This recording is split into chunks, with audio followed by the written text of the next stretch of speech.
సరే వాక్యంలోకి వెళ్దాం. రోజు గట్టిగా మాట్లాడాలంటే ఈరోజు గట్టిగా మాట్లాడలేను కాబట్టి చిన్నగానే మాట్లాడుతున్నా, మీరు అర్థం చేసుకోండి, సరేనా? సరే, ఏ సువార్త ధ్యానిస్తున్నా? మత్తయి సువార్త. ఎన్నో అధ్యాయం? 10వ అధ్యాయానికి వచ్చినాం. పోయినసారి కుటుంబ ప్రార్థనలో దేని గురించి మాట్లాడుకున్నాం? నీవు ప్రార్థన చేసినప్పుడు స్వస్థత, విడుదల, అద్భుతం జరగాలంటే ఎప్పుడు జరుగుతుంది అనే దాని గురించి దేవుడు మనందరితో మాట్లాడినాడు. మనం ప్రార్థన చేసినప్పుడు స్వస్థత, అద్భుతం, విడుదల ఎప్పుడు జరుగుతుంది అనే దాని గురించి దేవుడు మాట్లాడినాడు. కావాలంటే మీరు మళ్ళీ కావాలంటే వీడియోలో చూసి తెలుసుకోండి. హల్లెలూయా. సరే, ఈరోజు దేవుడు ఏం మాట్లాడతారో చూద్దాం. మత్తయి సువార్త 10వ అధ్యాయం 5వ వచనం, 5, 6. మత్తయి సువార్త 10వ అధ్యాయం 5, 6, 7 చదువుమా. యేసు ఆ 12 మందిని పంపుచు వారిని చూసి వారి జ్ఞాపకించినదేమిగా, మీరు అన్యజనులు దారిలోనికి వెళ్ళకుడి, సమరముల మే పట్టణములలోనైనను ప్రవేశించకుడు గాని ఇశ్రాయేలు వంశంలోని నశించిన గొర్రెల వద్దకే వెళ్ళుడి, వెళ్ళుచు పరలోకం రాజ్యమును సమీపించి ఉన్నదని ప్రకటించుడి. హల్లెలూయా. ఇక్కడ ఏమని రాయబడిందంటే, యేసు ఆ 12 మందిని పంపుచు వారిని చూచి వారికి ఆజ్ఞాపించినదేమనగా, మీరు అన్యజనుల దారిలోనికి వెళ్ళకుడి, సమరయుల ఏ పట్టణంలోనైనా ప్రవేశింపకుడు కానీ ఇజ్రాయేలు వంశంలోని నశించిన గొర్రెల యొద్దకే వెళ్ళుడి. ఇక్కడ దేవుడు ఏం చెప్తున్నాడంటే, తన శిష్యుల్ని చూసి, తను నమ్ముకున్న వారిని చూసి 3 విషయాలు ఇక్కడ చెప్తున్నాడు. ఆ 3 విషయాలు ఏంటంటే, వెళ్ళకుడి, ప్రవేశించకుడి, వారి యొద్దకే వెళ్ళుడి. వెళ్ళకుడి, ప్రవేశించకుడి, వాళ్ళ యొద్దకే వెళ్ళుడి. అక్కడ ఏమని చెప్తున్నా అంటే, అన్యజనుల దారిలోనికి వెళ్ళకుడి, సమరయుల ఏ పట్టణంలో ప్రవేశించకుడి, నశించిన గొర్రెల యొద్దకే వెళ్ళుడి అని ఎవరితో చెప్తున్నాడు? తను నమ్ముకున్న శిష్యులతో యేసు ప్రభు చెప్తున్నాడు.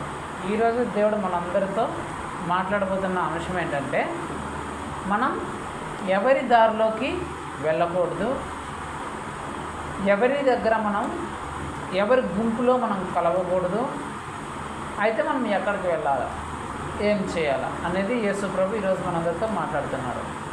ఇది క్రైస్తవుడిగా యేసుక్రీస్తుని నమ్ముకున్నగా ప్రతి ఒక్క విశ్వాసి తెలుసుకోవాల్సిన చాలా ముఖ్యమైన సందేశం. అదేంటంటే, మనం ఏ మార్గంలోకి వెళ్ళకూడదు, ఎవరితో మనం కలవకూడదు, ఎక్కడికి మనం వెళ్ళాలి అనేది మనం ఖచ్చితంగా తెలుసుకోవాలి. ఇక్కడ యేసు ప్రభు ఏం చెప్తున్నాడంటే, శిష్యులను చూసి మొట్టమొదటిగా ఏమంటున్నాడంటే, మీరు అన్యజనుల మార్గంలోనికి వెళ్ళకుడి.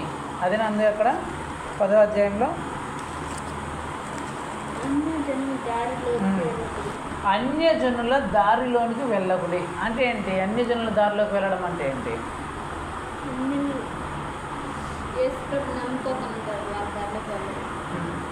ఏం చెప్పింది చెప్పకూడండి. అదిగా యేసుక్రీస్తుని ఎవరైతే నమ్ముకోలేదో వారి దారిలోనికి మనం వెళ్ళకూడదని దేవుడు చెప్తున్నాడు. మొట్టమొదటిగా దారిలోకి వెళ్ళడం అంటే ఏంటి? అన్యజనుల దారిలోనికి వెళ్ళకూడదు. సరే, అసలు అన్యజనుల దారి ఏంటి? అసలు దారిలోకి వెళ్ళడం అంటే ఏంటి? అసలు ఆ దారి ఏంటి అనేది మనకు తెలిసే కదా. ఆ దారిలోకి మనం వెళ్ళకూడదా, వెళ్ళొచ్చా అని తెలిసేది. అన్యజనుల దారి అంటేంటంటే, అన్యజనులు చేసే పనులు అని, వారు నడుచుకుంటున్న మార్గం, వాళ్ళు చేసే పనులు అంటే దాని అర్థం ఏంటంటే, అన్యజనులు ఎలాంటి పనులు అయితే చేస్తారో అలాంటి పనులు మీరు చేయకూడదు, అలాంటి మార్గంలో మీరు ఉండకూడదు. వారు చేసే పనులు లాంటి పనులు కానీ, వారు నడిచే ప్రవర్తన లాంటి ప్రవర్తన కానీ మీ జీవితంలో ఉండకూడదు అని చెప్పేసి యేసు ప్రభు చెప్తున్నాడు. అయితే మనం ఆ పనులు ఏంటి, ఆ మార్గం ఏంటి తెలుసుకోవాలి కదా. తెలుసుకుంటేనే కదా అసలు వాళ్ళు చేసిన పనులు ఏంటి, వాళ్ళు నడిచిన మార్గం ఏంటి, ఆ మార్గంలోకి వెళ్తే ఎందుకు దేవుడు వెళ్ళొద్దన్నాడు, వెళితే ఏమవుతుంది అని తెలుసుకుంటేనే కదా మనకి ఏమన్నా అర్థమవుతుంది. ఏమీ తెలియకుండా మనం ఏం చెప్పలేం కదా. ఇప్పుడు ఆ మార్గం ఏం మార్గం, అన్యజనుల మార్గం ఎలాంటి మార్గం, ఒకవేళ ఆ మార్గంలోకి వెళ్తే మనకి ఏం జరుగుతుంది అనేది బైబిల్లో నుంచి మీకు 2 ఎగ్జాంపుల్ చూపిస్తాను, సరేనా? చూద్దాం. మొట్టమొదటి ఎగ్జాంపుల్ ఏంటంటే మొదటి సమూయేలు గ్రంథం 28వ అధ్యాయం 6వ వచనం నేను చదువుతాను, మీరు వినండి. 28:5-6. సౌలు ఫిలిష్తీయుల దండుని చూచి మనస్సునందు భయకంపము నొంది యెహోవా యొద్ద విచారణ చేయగా, యెహోవా స్వప్నము ద్వారానైనను ఊరీము ద్వారానైనను ప్రవక్తల ద్వారానైనను ఏమీ సెలవీయకుండెను. అప్పుడు సౌలు, నా కొరకు మీరు కర్ణ పిశాచము గల యొక్క స్త్రీని కనుగొడి నేను పోయి దాని చేత విచారణ చేతునని తన సేవకులు ఆజ్ఞేయగా, వారు చిత్తము ఎందరులో కర్ణ పిశాచము గల యొక్క యొక్కతి ఒకటున్నదని అతనితో చెప్పిరి. తర్వాత, కాబట్టి సౌలు మారువేషం ధరించి వేరుబట్టలు తొడుక్కొని 2 మనుషులను వెంటబెట్టుకొని పోయి రాత్రివేళ ఆ స్త్రీ యొద్దకు వచ్చి, కర్ణ పిశాచము ద్వారా నాకు శకునము చెప్పి నాతో మాట్లాడుటకై నేను నీతో చెప్పువాని రప్పించమని కోరగా. ఇక్కడ జరిగిన సంభవం ఏంటంటే, సౌలు అనే ఒక వ్యక్తి ఉన్నాడు. ఆ సౌలు ఎవరంటే ఒకప్పుడు ఏ పని పాట లేకుండా ఉన్న వ్యక్తి. కనీసం వాళ్ళ నాన్న ఏ పని పాట చేత కావట్లేదని చెప్పేసి 2 గాడిదలు పట్టేస్తే ఆ గాడిదలను కూడా మేపుకుండే చేత రాక వదిలేసినాడు. అలాంటి వ్యక్తిని, ఏ పనికి మాలిన వ్యక్తి అంటారు కదా, ఆ పనికి మాలిన వ్యక్తి యేసు ప్రభు అతన్ని పిలుచుకొని ఒక దేశానికి రాజుని చేస్తాడు. ఇజ్రాయెల్ దేశానికి మొట్టమొదటి రాజుగా సౌలుని నియమిస్తాడు. సౌలు నియమించిన తర్వాత ఇక్కడ జరిగిన సమయం ఏంటంటే, సౌలు మీదకి శత్రువులు యుద్ధానికి వచ్చినారు ఆ దేశం మీదకి. ఆ శత్రువులను చూసి సౌలు చాలా భయపడిపోతున్నాడని శత్రువులు యుద్ధానికి వచ్చేస్తున్నాడని చెప్పేసి సౌలు యేసు ప్రభుకు ప్రార్థన చేసినాడు. ప్రభు ఇట్లా యుద్ధానికి వచ్చేసినాడు, శత్రువులు వచ్చినాడు, ఏం చేయాలా, ఎట్లా చేయాలా అని ప్రార్థన చేస్తే యేసు ప్రభు మాట్లాడాల సౌలుతో. ఆ ప్రార్థనకి జవాబు కూడా ప్రవక్తల ద్వారా మాట్లాడాల, వాక్యం ద్వారా మాట్లాడాల, తనతో అయినా డైరెక్ట్గానే మాట్లాడలేదు. ప్రార్థన చేస్తే యేసు ప్రభు ఖచ్చితంగా మాట్లాడతాడు కదా. సౌలుతో ఎందుకు మాట్లాడలేదంటే సౌలు చేసిన పనులు ఇలాంటి పనులు కాదు. మీరు ఆ సమూయేలు గ్రంథం చదివితే యేసు ప్రభు సౌలు రాజుగా చేసిన తర్వాత, సౌలు రాజు అయిన తర్వాత దేవుడికి వ్యతిరేకంగా సౌలు చేసిన పనులు ఇలాంటి పనులు కాదు. ఆ పనులు చూసి దేవుడే నొచ్చుకున్నాడు, బాధపడిపోయినాడంట. సౌలును రాజుగా చేసిన ఎందుకు ఈయన రాజుగా చేసినాడని నొచ్చుకునేలాగా, బాధపడేలాగా అలాంటి పనులు సౌలు చేస్తున్నాడు. దేవుడికి నచ్చని పనులు, దేవుడికి వద్దన్న పనులు అన్నీ ఇలాంటి పనులే సౌలు చేసినాడు. అందు కారణం చేత ఈయన ప్రార్థన చేస్తే దేవుడు ఆ ప్రార్థన వినలేదు, జవాబు కూడా ఇవ్వలేదు. సరే, ప్రార్థన వినలేదు, జవాబు ఇవ్వలేదు కదా అనేసి ఈ సౌలు ఏం చేసినాడంటే, దేవుడు నాతో మాట్లాడలేదు, దేవుడు నాకు నేను చెప్పిన నా ప్రార్థనకి జవాబు ఇవ్వలేదని చెప్పేసి ఏం చేసినాడు, ఒక మంత్రాలు వేసే వాళ్ళ దగ్గరికి పోయినాడు. మంత్రాలు, శకునాలు, సోదులు ఇవన్నీ చెప్తుంటారు కదా, శకునాలు, సగినాలు, మంత్రాలు ఇవన్నీ చెప్తారు కదా. ఈ మంత్రగతి దగ్గరికి పోయినాడు. దేనికోసము, ఇట్లా యుద్ధాలు వచ్చేసినాయి, ఏం చేయాలని తెలుసుకోవడానికి. దేవుడు మాట్లాడలేదని దేవుడిని పక్కన పెట్టేసి ఎవరి దగ్గరికి పోయినాడు, మంత్రాలు వేసే దగ్గరికి, సగినాలు చెప్పే దగ్గరికి, శకునాలు చెప్పే దగ్గరికి, ఆ దగ్గరికి ఈ దగ్గరికి పోయినాడు. మంత్రాలు చెప్పే దగ్గరికి చెప్పించుకుందామని. సౌలు ఏం చేయాలా, యేసు ప్రభు మాట్లాడాలి కదా.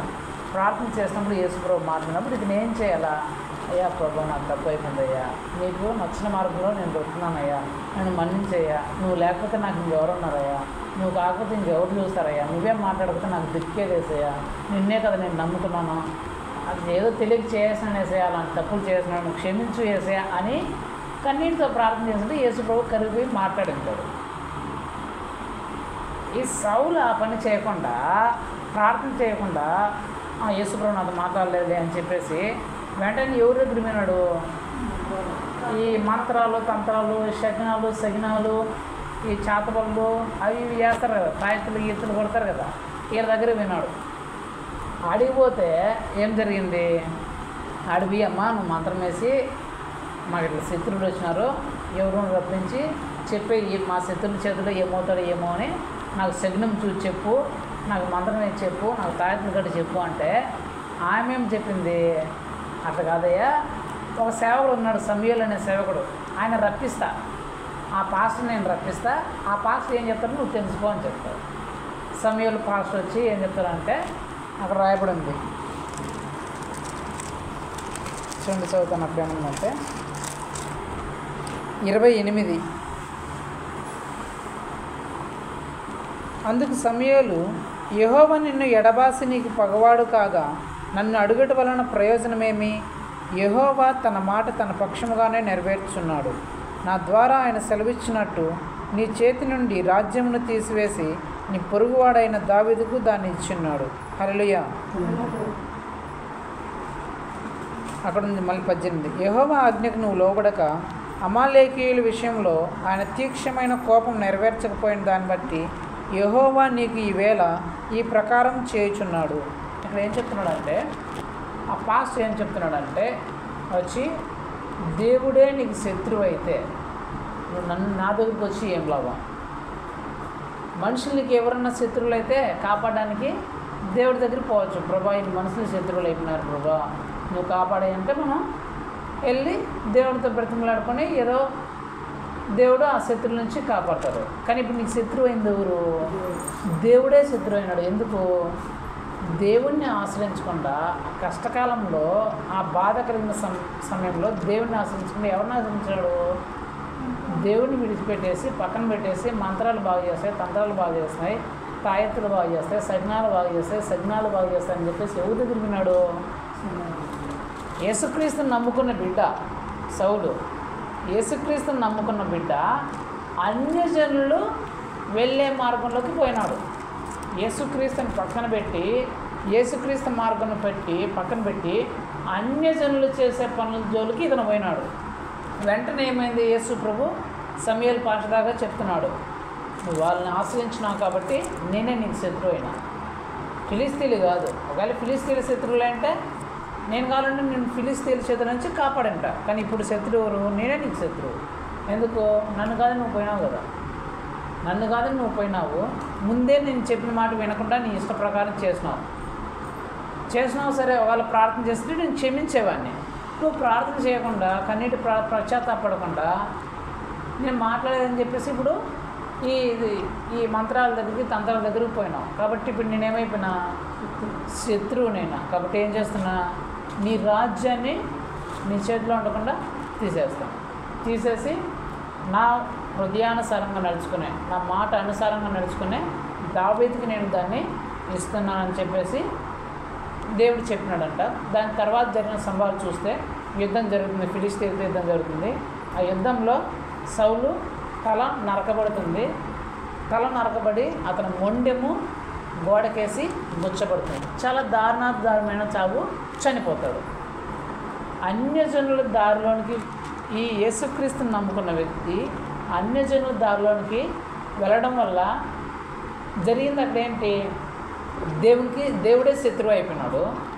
తనకున్న అంత ఆశీర్వాదాన్ని, ఆ గొప్ప పేరును ఘనత, రాజు కదా, రాజు అంటే ఎన్ని ఉంటాయి, అన్నీ ఉంటాయి కదా, ఆ సకల వైభోగాలన్నింటినీ ఒక క్షణంలోనూ ఒక రోజులోనూ కోల్పోయినాడు. అతని తల నరకబడింది, అతని శరీరము గోడకేసి గుచ్చబడింది. ఎంత దారుణంగా చనిపోయినాడు. ఒక చావు అంటారు కదా, దానికంటే భయంకరమైన చావు. కారణం ఒకటే, అన్యజనుల దారిలోనికి ఇతను వెళ్ళాడు. అన్యజనుల దారిలోనికి వెళ్ళడం వల్ల అతనికి అలాంటి పరిస్థితి ఎదురైంది. మొదటిది అది. సరే, రెండోది చూద్దాం. ఆదికాండం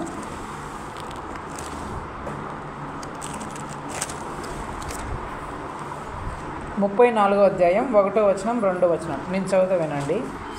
లేయా యాకోబుకు కన్నిన కుమార్తె అయిన దీనా ఆ దేశపు కుమార్తెలను చూడవెళ్ళెను. ఆ దేశము నేలిన హివ్వీయుడైన హామేరు కుమారుడగు షెకెము ఆమెను చూచి ఆమెను పట్టుకొని ఆమెతో శయనించి ఆమెను అవమానపరచెను. ఇక్కడ ఏం జరుగుతుందంటే ఇక్కడ ఏం రాయబడిందంటే యాకోబుకు ఒక కుమార్తె ఉంది. ఆ అమ్మాయి పేరు దీనా. ఏం పేరు? దీనా.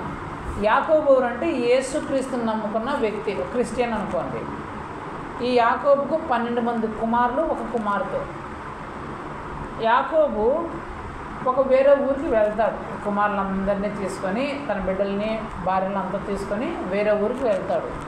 వెళ్ళి అక్కడ గుడారం వేసుకోమంటే ఈ అమ్మాయి ఏం చేస్తుందంటే ఆ ఊర్లో ఉండే యవ్వనస్తురాలను చూసి ఆ యవ్వనస్తురాలతో కలిసి షికార్కి వెళ్తుంది. ఆ ఊరంతా చూడడానికి, ఆ పట్టణం అంతా చూడడానికి. సపోజ్ మనమే ఉన్నాం అనుకోండి, మన పిల్లలు మనము సపోజ్ పీలేరుకు తిరుపతికే వెళ్ళాం అనుకుందాం. మన కుమార్తె అక్కడ పీలేరులో తిరుగుతూ ఉండే కొంతమంది యవ్వన అమ్మాయిలతో ఆ పట్టణాన్ని చూద్దామని చెప్పి షికార్కి వెళ్ళినట్లు ఈ అమ్మాయి కూడా ఆ పట్టణాన్ని చూడడానికి షికార్కి వెళ్ళింది. యవ్వన అమ్మాయిలతో యవ్వనస్తులు. వాళ్ళెవరు? అన్యులు. ఎవరు? అన్యులు. అన్యుల అమ్మాయిలతో, యవ్వన అమ్మాయిలతో ఈ అమ్మాయి ఆ పట్టణం అంతా చూడడానికి, అవంతా చూడడానికి షికార్కి వెళ్ళింది. మళ్ళీ యవ్వనస్తుల అమ్మాయిలు పోతే యవ్వన అబ్బాయిలు గమ్మున ఉంటారా? అలాగా ఈ యవ్వనస్తులైన అమ్మాయిలు ఆ పట్టణంలో తిరుగుతూ ఉంటే వాళ్ళు అవి ఇవి చూస్తుంటే ఈ అమ్మాయిలంట కొందరు అబ్బాయిలు పన్నారు. ప్రేమ పేరుతోనో ఇష్టం పేరుతోనో కొందరు అబ్బాయిలు వెంట పడినారు. అందులో అతని పేరు ఏం పేరంటే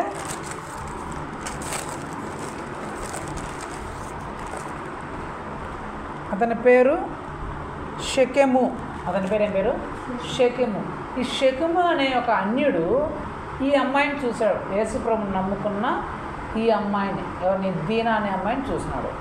దీనా అమ్మాయిని చూడగానే ఇతనికి ఆ అమ్మాయి మీద ఏముంటుంది? ప్రేమ పుట్టింది. లవ్ అంటారు కదా, యవ్వనస్తులు అంతే కదా. ఏ అమ్మాయి కొంచెం అందంగా కనిపించినా ప్రేమ ప్రేమ ప్రేమ ప్రేమ పేరుతో వేధిస్తుంటారు. అట్లా ఈడేం చేసినాడు? ఈ అమ్మాయి బాగుందని చెప్పేసి, ఈ అమ్మాయి అందంగా ఉందని చెప్పేసి ఈ అమ్మాయి వెంట పట్టినాడు. నన్ను ప్రేమించు, నన్ను ప్రేమించు, నన్ను ప్రేమించు అని. ఈ అమ్మాయి ఒప్పుకోవాలి, నేను ప్రేమించునని ఒప్పుకోలేదు. కానీ అక్కడే ఆ దేశం అంతా తిరుగుతుంది యవ్వన అమ్మాయిలతో కలిసి, అన్యులైన అమ్మాయిలతో కలిసి. ఈడేమో వెంట పడుతున్నాడు, నన్ను ప్రేమించు, నన్ను ప్రేమించు, నన్ను ప్రేమించాను. ఈ అమ్మాయి ఒప్పుకోవాలి. చివరికి ఏం చేసినాడు? వీళ్ళు ఊరు లేని సమయం చూసి ఈ అమ్మాయిని బలవంతంగా ఎత్తుకొని పోయి బలవంతంగా అత్యాచారం చేస్తున్నాడు. అంటే ఈ అమ్మాయి జీవితాన్ని బలవంతంగా పాడు చేస్తున్నాడు. నేనేం చెప్పాలనుకుంటున్నా అంటే ఈ అమ్మాయి జీవితము బలవంతంగా నాశనం అవ్వడానికి కారణం ఏంటి? ఈ అమ్మాయి యేసుక్రీస్తుని బిడ్డను నమ్ముకునింది కదా, కానీ ఎందుకు ఈ అమ్మాయి జీవితం నాశనం అయిపోయింది? అన్యులైన ఆ అమ్మాయిలతో ఈ అమ్మాయి సహవాసం చేసింది. వాళ్ళు చూసినట్లు నేను కూడా చూడాలా, శిఖాలు పోవాలా, నేను కూడా అట్లా పోవాలా, ఇట్లా పోవాలా, అది చూడాలి, ఇది చూడాలని అన్యులు ప్రవర్తించినట్లు ఈ అమ్మాయి ఇంట్లో నేను యేసుక్రీస్తుని నమ్ముకున్నాను, నాకు దేవుని భయం ఉంది, నేను ఇట్లా అన్యుల్లాగా నేను విచ్చలవిడిగా తిరగకూడదు, విచ్చలవిడిగా నేను తిరిగితే నా ప్రవర్తన చెడ్డ పేరు వస్తుందని అని ఈ జ్ఞానంలో పోయి, ఈ జ్ఞానం అంతా పోయి అమ్మాయికి అంతా మర్చిపోయి ఈ అన్యులతో కలిసి విచ్చలవిడిగా తిరిగింది. ఆ అన్యుల అమ్మాయిలు ఎలాగైతే విచ్చలవిడిగా తిరుగుతారో ఈ అమ్మాయి ఆ అమ్మాయితో స్నేహం చేసి, ఆ అమ్మాయిలతో స్నేహం చేసి, అన్యులతో స్నేహం చేసి విచ్చలవిడిగా తిరిగింది. చివరికి ఏమైంది? అబ్బాయిలు వెంటబడ్డారు.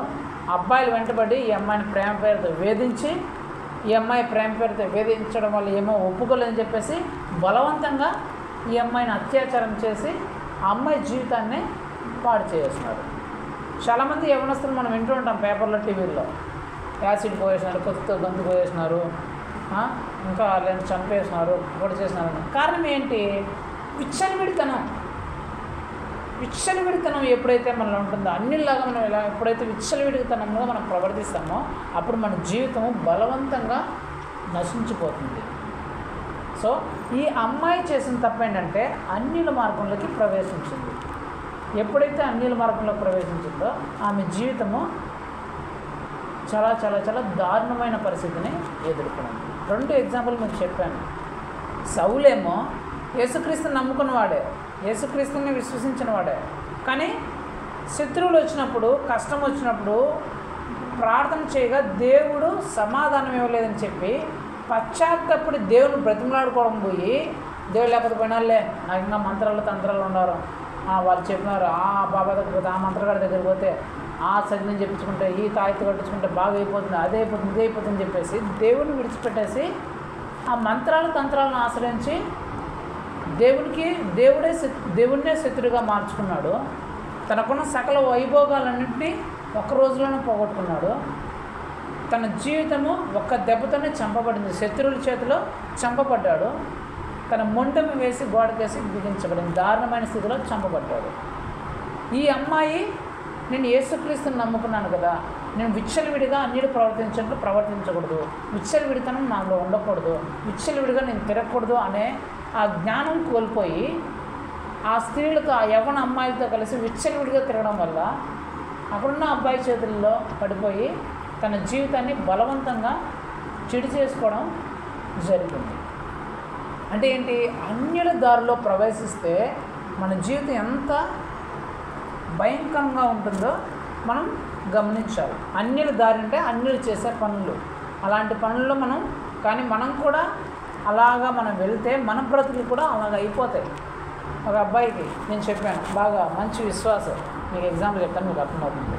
అన్యుల దారిలో ప్రవేశిస్తే ఎలాంటి జరుగుతుంది అనేది నేను చెప్తాను మీకు అర్థమయ్యేలాగా. ఒక అబ్బాయి మంచి విశ్వాసి బాగా వారం చర్చికి వచ్చేవాడు. అతనికి అన్యులైన ఫ్రెండ్స్ ఉండేవారు. ఎవరు? అన్యులైన ఫ్రెండ్స్. ఈ అబ్బాయి వాళ్ళు సినిమాలో వాళ్ళ ఫ్రెండ్స్ సినిమాలో అవి చూసి చాలా చాలా బాధపడుతుండేవాడు. అరే నేను రక్షించబడ్డాను, నా ఫ్రెండ్స్ కూడా రక్షించబడింటే ఎంత బాగుండేది అని చెప్పేసి అనుకుంటూ ఉండేవాడు. అయితే ఇతను చర్చికి వస్తున్నాడు. ఒకసారి చెప్పాడు నాతో, అన్నా ఇలాగా నా ఫ్రెండ్స్ ఉన్నారు,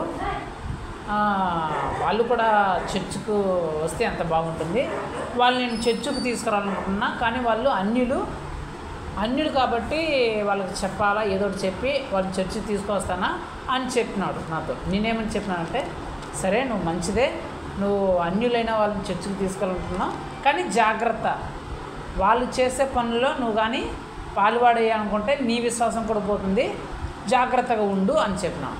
అతనేమన్నాడు, నా గురించి నీకు తెలీదా, ఎంత విశ్వాసాన్ని, వాళ్ళు చేసే పనులు నేనేం చేయన్నా, చూడు నా విశ్వాసాన్ని నేను చూపిస్తా, ఎలాగైనా సరే వాళ్ళని పిలుచుకొని వస్తాను అని చెప్పినాడు. సరే బాబు నువ్వు పిలుచుకొని వస్తావు మంచిదే, చాలా జాగ్రత్తగా ఉండు, వారు చేసే పనులు ఇట్లాంటి పనులు చేయరు, జాగ్రత్త పడు అని చెప్పిన. నువ్వు చూసుకుంటావు కదా నా సంగతి చూద్దులే అని చెప్పినాడు. తర్వాత ఏం జరిగింది అనేది నేను చెప్తాను. వాళ్ళ ఫ్రెండ్ దగ్గర పోయినాడంటే వాళ్ళ ఫ్రెండ్ దగ్గర పోయి, నేను ఇట్లా చర్చిని నమ్ముకొని ఇట్లా దేవుడు యేసుప్రభు నమ్ముకొని బాగున్నాను రా, నువ్వు ఎందుకు ఇట్లా చెడిపోతావు, సినిమాలు సిగరెట్లు మందు గిందు అని ఎందుకు చెడిపోతావు, నువ్వు కూడా రా చర్చికి, ఈరోజు నాతో పాటు ఈ ఆదివారం నువ్వు కూడా చర్చికి రా, నీకు జీవితం కూడా బాగవుతుంది అని చెప్పినాడు అంట అతని స్నేహితుడికి ఏం చెప్పినాడు, సరేలేరా నీతో పాటు నేను చర్చికి వస్తా, అయితే నువ్వు ఓ పని చేయాలి నాకు అన్నాడు. ఏంట్రా అన్నట్ట, నాతో పాటు నువ్వు ఒకసారి సినిమాకి వస్తే నీతో పాటు నేను కూడా ఒకసారి చర్చికి వస్తాను అన్నాడంట. అప్పుడు ఇతను సరేలేరా నేను మాట్లాడతానని చెప్పేసి నాకు మళ్ళీ ఫోన్ చేసినాడు, అన్న ఇట్లా చెప్పినాడు, వాడు చర్చికి వస్తా అని చెప్పినాడు, ఇంకేమన్నా వచ్చి ఆదివారం పిలుచుకొని వస్తాను అని చెప్పినాడు. నిజంగానే చర్చికి వస్తాను అంటున్నారా, ఏమి అత్తగా ఏం చెప్పినావు, ఏం చేసినావు, నిన్నటి వరకు భలే సినిమాలు అది ఇది అంటున్నావు కదా, నువ్వు మళ్ళీ వచ్చే ఆదివారం చర్చికి వస్తా అంటున్నావు, ఏమైందిరా ఏం సంగతి అంటే వాడు చెప్పినాడు, ఇట్లా నేను ఒకసారి సినిమాకి పోతే వాడు ఒకసారి చర్చికి వస్తా అని చెప్పినా అన్న, అందుకని నేను ఒప్పుకున్నా అన్న అని వాడు చెప్పినాడు. నేను అనుకున్నాను, ఒరే అలాంటి పని మాత్రం నువ్వు చేయదురా, అలాంటి పని చేస్తే నీ జీవితం నీ విశ్వాసం పోతుంది, నువ్వు అలాంటి పని చేయదు, వాడు రాకపోయినా పర్లేదు, చర్చికి రాకపోయినా పర్లేదు, నువ్వు మాత్రం వాడి దాంట్లోకి పోదురా అని నేను చెప్పాను. నువ్వు అట్లా కాదు, నేను ఖచ్చితంగా వాడిని మార్చాలా, నా ఫ్రెండ్కి ఎలాగైనా సరే నేను మారుస్తానని చెప్పేసి వాడు నేను ఎంత చెప్పినా వినకుండా ఫోన్ పెట్టేసినాడు. అరే వీడి పరిస్థితి ఏంది ఏమవుతుందని చెప్పేసి నేను ప్రార్థన చేసుకుని గమ్మున సైలెంట్ అయిపోయాను. సరే వీడు ఏమనుకున్నాడు, ఈ ఆదివారం వాడితో పాటు నేను సినిమాకి వెళ్తే వచ్చే ఆదివారం నాతో పాటు వాడు చర్చికి వస్తానని అనుకున్నాడు. సరే ఈ ఆదివారం వచ్చింది, చర్చికి పోయినారు, సినిమాకి పోయినారు ఇద్దరు ఫ్రెండ్స్. వాడేమో సినిమాలో కూర్చొని క్యాకులు పెడుతుంటే వీడేమో కళ్ళు మూసుకుని ఏ సరక్తం చేయమంటాడు. ఇటు సినిమా చూడ కదా, కళ్ళు మూసుకొని ఏ సరక్తం చేయంటాడు.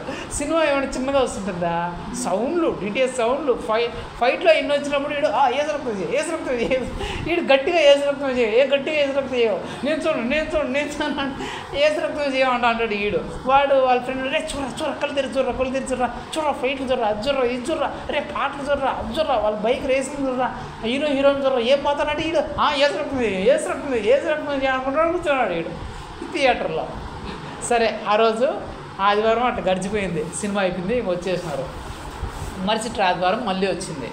మళ్ళీ వచ్చిన తర్వాత వాడు ఇప్పుడు ఇతను అడుగుతున్నాడు, రే పోయినసారి నీతో పాటు నేను సినిమాకి వచ్చాను కదరా, ఈసారి నువ్వు నాతో పాటు చర్చికి రారా అంటే వాడు రే వస్తారా నీతో పాటు, ఈ ఒక్కసారి మళ్ళీ సినిమాకి వెళ్ళారా, మళ్ళీ కరెంట్ వచ్చేసారి చర్చి పోదాం రా అని చెప్పినంట. రే ఏంటిరా నువ్వు ఇట్లా చెప్తావో, పోయినసారే కదరా నువ్వు చెప్పినావు, అందుకనే కదా నేను నీతో పాటు వచ్చినాను, ఇప్పుడేంది నువ్వు ఎట్లా చెప్తావు అంటే ఈ ఒక్కసారికి వచ్చి మళ్ళీ అంటే వచ్చే సంవత్సరం వచ్చే పోదాం రా అని చెప్పినంట. సరేలే నేను పిలుచుకోవాలి కదా, సరే వస్తాలని చెప్పేసి పోయినాడు. ఈసారి కూడా సినిమా పోయినారు. సినిమా స్టార్ట్ అయింది. మనవాడు కూర్చున్నాడు, ఏసు రక్తం వేయ అంటున్నాడు. అక్కడ సినిమాలు పాటలు అవి ఇవి వస్తుంటే వీడు చూర అంటే వీడు ఏసు రక్తం అనుకుంటా. ఇప్పుడు ఏసు రక్తం కొంచెం పక్కన పెట్టి ఏం జరుగుతుంది అని అట్లా చూసినాడంట చిన్న కంటితో. ఆడ ఫైట్లు జరిగినాడు. ఇట్లా చూసుకొని చూసి ఏసు రక్తం మళ్ళీ అంటాడంట. మళ్ళీ పాట వచ్చినప్పుడు రే పాట చూడరా, ఏ లొకేషన్ చూడరా, అవి చూడరా, ఇవి చూడరా అంటే వీడు ఆ లొకేషన్లో అటు చూసి అరే భలే ఉంటాయి లొకేషన్ మళ్ళీ ఏసు రక్తం చూసి నేను చూడకూడదు ఏసు రక్తం చేయకుంటాడంట. మళ్ళీ హీరోయిన్స్ సీన్స్ మంచి సీన్స్ వస్తాయంటాయి కదా, అప్పుడు చూడరా హీరోయిన్ చూడరా ఎంత బాగా మాట్లాడుకుంటారు, ఎంత బాగున్నారు చూడరా అంటే వాడు చూసి అవునే భలే మాట్లాడుకుంటారు, అవుతుంది నేను ఏసు రక్తం చేయమనుకుంటాడు వీడు. ఇట్లా జరిగింది. ఇప్పుడు కొంచెం అవి చూస్తా ఇట్లా కొంచెం ఇట్లా మళ్ళీ ఆ సినిమా అట్లా కంప్లీట్ అయ్యింది. సరే ఆ రోజు వెళ్ళిపోయింది. మరుసటి ఆదివారం వచ్చింది. మళ్ళీ ఇప్పుడు అడుగుతున్నాడు స్నేహితుడు, రే ఈ ఆదివారమైనా మనము వెళ్దాం రా చర్చికి, 2 సార్లు నువ్వు చెప్పినట్లు నేను సినిమాకి వచ్చినా కదా, ఈ ఆదివారమైనా మనం చర్చికి వెళ్దాంరా అని చెప్పాడంట. వాడు రే ఈరోజురా నా ఫేవరెట్ హీరో సినిమారా, ఈరోజు ఫస్ట్ డే రా, ఫస్ట్ షో రా, ఈరోజు ఒక్క మాత్రం చూసేద్దాంరా, మళ్ళీ వచ్చే వారం నుంచి ఖచ్చితంగా చర్చికి వస్తారా అన్నాడంట. రే ఏందిరా నువ్వు 2 రోజుల నుంచి 2 వారాలుగా నువ్వు చర్చికి రమ్మంటే 2 వారాలు నేను వచ్చినా కదా, రే ప్లీజ్ రా ఈ ఒక్కరోజు మాత్రం నా ఫేవరెట్ హీరో సినిమారా, ఈ ఒక్కరోజు మాత్రం రారా అన్నాడంట. సరేలేరా పోదాం అని చెప్పేసి పోయినారంట. పోతే ఇప్పుడు ఏసు రక్తం ఏమిలే సినిమా స్టార్ట్ అయిందంటే చూస్తానంట. ఇద్దరు కూర్చొని చూస్తానంట. అరే భలే ఉందిరా అది ఇట్లా అని చెప్పి వాళ్ళ ఫ్రెండ్ చెప్తానంట. అవునరా మా అభిరుచి అట్ట జరుగుతుంది, ఇప్పుడు చూడు ఇట్లా జరుగుతుంది అని చెప్పేసి ఈ ఫ్రెండ్ ఈడిగాడు చెప్పుకుంటానంట. అవునరా అక్కడేం చేస్తున్నారా, అదేం జరిగింది ఇదేం జరిగింది ఈడు అడుగుతాడు. ఎందుకో కొత్తగా సినిమాలకు వచ్చినాడు కదా, కొత్తగా సినిమాలు చూస్తున్నాడు కదా. ఇప్పుడు వీళ్ళ ఫ్రెండ్ నేర్పిస్తున్నాడు. అక్కడ అట్లరా ఆయన హీరోయిన్, ఈయన ఏలండ్రా, ఇదిరా, ఇది కమెడియన్ రా, వాడు అదిరా, ఇది పాటలరా అని ఈయన నేర్పిస్తున్నాడు. అవునరా అట్లరా, అరే పైకి భలే ఉండారా, పాటలు భలే ఉండారా, అరే భలే ఉంది కదరా అనుకుంటాను ఎవడు ఈ క్రిస్టియన్. ఈడేమో అవునరా అందుకేరా నేను కూడా సినిమాలకు వచ్చేది అది అని చెప్పి అనుకుంటాను. ఆ సినిమా అయిపోయింది. ఆ రోజు వచ్చేసినారు. మరుసటి ఆదివారం ఈయన సినిమా వాళ్ళ ఫ్రెండ్ వచ్చినాడు ఊరికి, వాళ్ళ ఇంటికి వచ్చినాడు. క్రిస్టియన్ వాళ్ళ ఇంటికి వచ్చినాడు. క్రిస్టియన్ వాళ్ళ ఇంటికి వచ్చి ఏం రా ఈరోజు ఆదివారం ఏంటి స్పెషల్ అంటే వాడు చెప్తున్నాడు. ఏం లేదురా ఈరోజు సినిమాకి పోదాం అనుకుంటున్నా, కానీ చర్చికు ఎట్రా అంటే చర్చికి ఆడితే పోదాంలే, సినిమా ఏం మంచి ఆడతాను అని చెప్పినాడు. అంటే ఈడు క్రిస్టియన్ ఏం సినిమాలో ఆడతాండి అని చెప్పినాడంట. ఏం సినిమా ఆడతానంటే ఏదో కొత్త సినిమా వచ్చిందిరా కానీ బాగలేదంట ఏమంటున్నారంటే మనం వెళ్ళి చూస్తే కదరా బాగుండేది బాగాలేదు తెలిసింది, బాగా చూసుకొద్దాం అన్నాడంట ఎవడో ఈ క్రిస్టియన్ గాడు. సరే వీళ్ళిద్దరు పిలుచుకోమన్నాడంట. పిలుచుకొని అక్కడ కూర్చోబెడితే సినిమాలు చూస్తున్నాడంట. సినిమాలు చూస్తుంటే ఈడున్నాడు కదా ఎవరు అన్యుడు కూర్చున్నాడు, క్రిస్టియన్ కూర్చున్నాడు.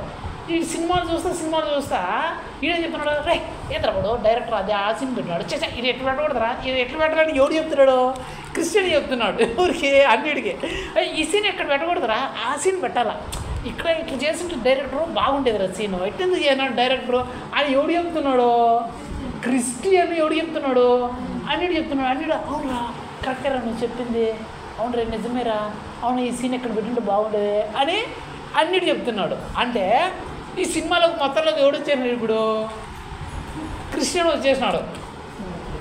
ఈ విశ్వాసం మొత్తం పోయింది. ఈ క్రిస్టియన్ అంతా పోయింది. బాగా సినిమాలో తాగుతుంటాయి, విజిల్ వేసుకుంటా, క్యారెల్ పడుకుంటా, ఇద్దరు అదని చెప్పుకుంటా అరుచుకుంటా వీళ్ళు సినిమాలు చూసుకొని హాయి ఎంజాయ్ చేస్తూ వచ్చినారు. అరే పాపము ఒక అతను అప్పుడు చెప్పినాడు వాళ్ళ స్నేహితుని పిలుచుకొని వస్తా అని చెప్పేసి. ఇప్పుడు ఒక నెల అయిపోయింది, ఏం పాపం ఏమైనాడో ఏమో పాపం నేను పోయి మాట్లాడొద్దామని చెప్పేసి ఆ సహోదరి ఇంటికి నేను వెళ్ళిన.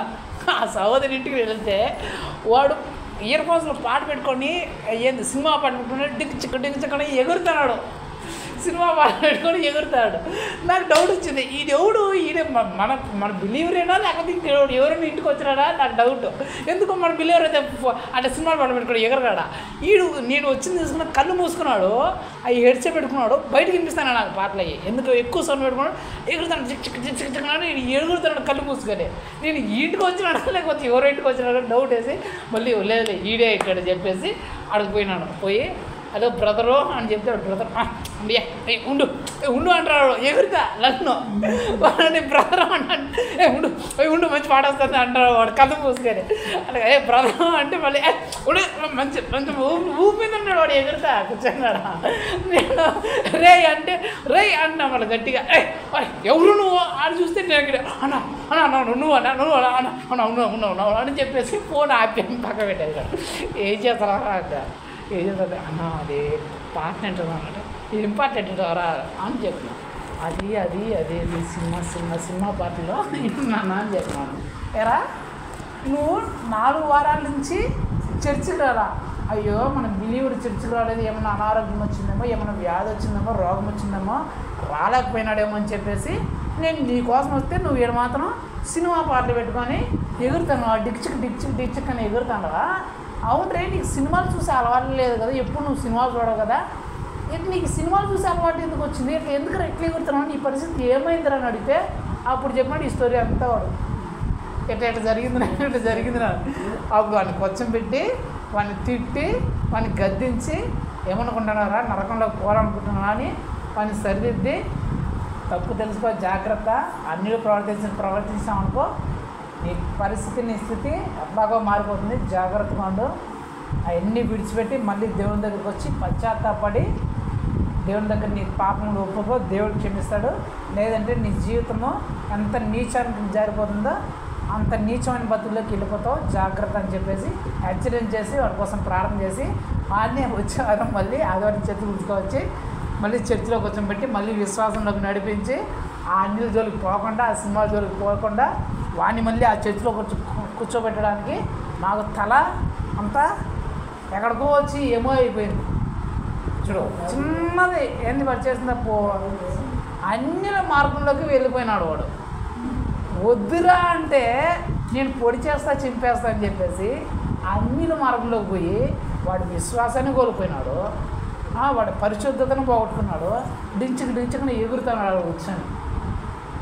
దాని అర్థం ఏంటంటే అన్యుల మార్గంలోకి కానీ నువ్వు వెళ్ళావే అంటే, అన్యులు చేసే పనులకు నువ్వు చేసావంటే నీ జీవితము చాలా నీచమైన స్థితికి వెళ్ళిపోతుంది. మొట్టమొదటిగా అన్యులు నడిచే మార్గంలోకి మనం వెళ్ళకూడదు, అన్యుల దారిలోకి మనం ప్రవేశించకూడదు. రెండోది ఏమనుంది, సమరయుల పట్టణములో ప్రవేశించకుడి. సమరయుల పట్టణము, సమరయులు ఎవరు అంటే యేసుక్రీస్తుని నమ్మని వాళ్ళను ఆ కాలంలో సమరయులు అంటారు. ఈ సమరయులు అంటే యేసుక్రీస్తుని నమ్మని వాళ్ళు, అన్యులు. సరేనా? పట్టణము అంటే ఏంటి? పట్టణం అని ఎప్పుడు అంటారు? ఊరికి పట్టణానికి తేడా ఏంటి చెప్పండి అమ్మా. ఊరికి పట్టణానికి తేడా ఏంటి చెప్పండి.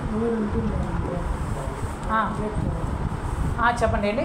ఊరు అంటే కొద్ది మంది ఉంటే ఊరు అంటారు, అంతే కదా. పట్టణం అంటే అనేక మంది కలిసి ఉంటే దాన్ని ఏమంటారు? పట్టణము అంటారు. ఇక్కడ యేసుప్రభు ఏం చెప్తున్నా అంటే సమరయుల పట్టణంలోనికి ప్రవేశించద్దండి. అంటే దాని అర్థం ఏంటంటే సమరయులు అంటే ఎవరు? అన్యులు. పట్టణము అంటే అనేక మంది ఉన్నవాళ్ళు, అంటే అన్యులు అనేక మంది ఉన్న చోట, అంటే అన్యులు ఎక్కువగా ఉన్న చోట దగ్గరికి నువ్వు వెళ్ళకూడదు. అర్థమైందా? చాలా చోట్ల అన్యులు చాలామంది కూర్చొని డిస్కషన్ పెట్టుకుంటుంటారు. కొందరు మందు షాప్ దగ్గర, కొందరు ఊర్లలో, కొందరు ఊరికొరికైనా కూర్చొని బాతాకన్నులు కొట్టుకుంటుంటారు.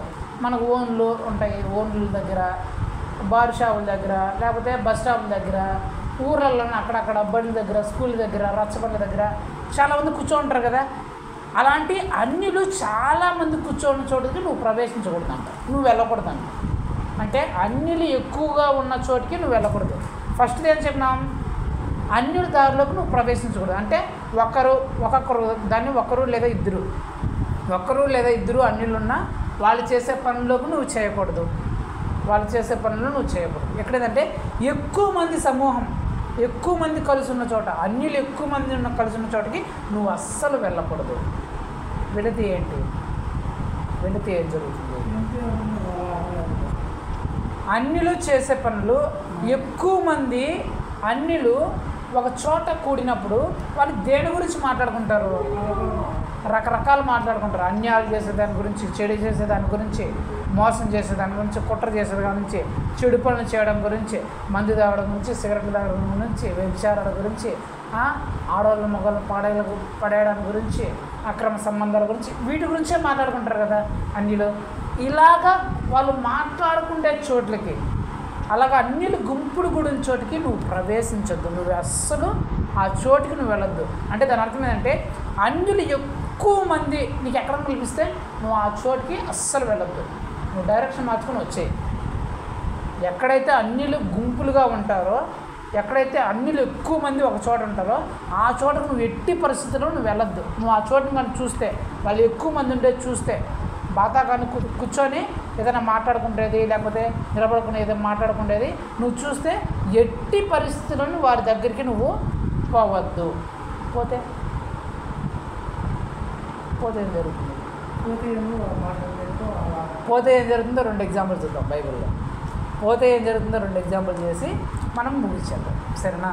మొట్టమొదటిగా ఏం చెప్పినామంటే ఒక్కొక్కరు చేసే పనుల్లోనికి, అన్యులు చేసే పనుల్లోకి మనం వెళ్ళి ఆ పనులు చేస్తే ఏం జరుగుతుంది? సౌలు జీవితం గురించి చూసినాము, దీనా జీవితం గురించి చూసినాము. ఇప్పుడు గ్రూపుగా అనేక మంది కలిసి ఉండి ఆ చోటులోకి మనం ప్రవేశిస్తే అక్కడ ఏం జరుగుతుంది అనే దాని గురించి మనం 2 ఎగ్జాంపుల్స్ చూసి ముగించేద్దాం, సరేనా? నిర్గమాకాండం 32వ అధ్యాయం 4 నుంచి చదవండి. అతడు వారి యొద్ద వాటిని తీసుకొని పోగరతో రూపమును ఏర్పరిచి దానిని పోతపోషణ దూడగా చేసెను. అప్పుడు వారు, ఓ ఇజ్రాయిలు, ఐగుప్తు దేశంలో నుండి నేను రప్పించిన నీ దేవుడు ఇదే అనిరి. 5:6 అది చూసి దాని ఎదుట ఒక బలిపీఠం కట్టించెను.